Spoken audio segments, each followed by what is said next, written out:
আসসালামু আলাইকুম।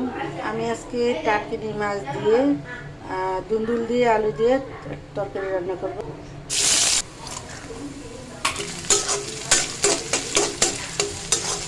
এখন আমি আদা রসুন বাটা দিব, সাথে আমি লবণ দিয়ে দিচ্ছি। এখন আমি হলুদের গুঁড়ো দিব, মরিচের গুঁড়ো দিয়ে দিচ্ছি। ঝালটা আপনাদের মতন দিয়ে নেবেন। এখন আমি একটু লাড়া দিয়ে দিব, তাতে একটু পানি দিয়ে দিচ্ছি। এখানে আমি দুন্দুল নিয়েছি আর সাথে আলু নিয়েছি। এখন আমি মাছগুলো দিয়ে কষায় নিব। আমার মাছটা কষানো হয়ে গেছে, আমি একটু উঠিয়ে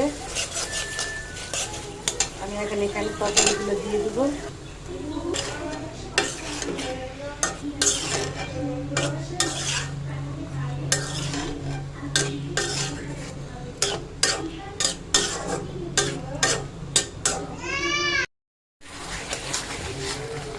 আমার এটা কষানো হয়ে গেছে, আমি এখন এখানে ঝোল দিয়ে দিব।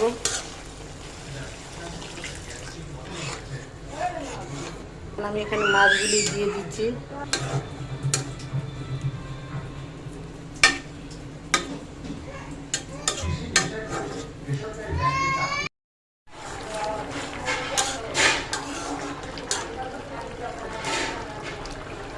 হয়ে গেছে, আমি এখন এটাকে নামাই নিব। এই যে আমার রেসিপিটা হয়ে গেছে। এছাড়াও কয়েকটি বিজয়ী হয়েছেন জাতীয় পার্টির সমর্থক। বুধবার সন্ধ্যার পর থেকে ফল ঘোষণা শুরু হলো।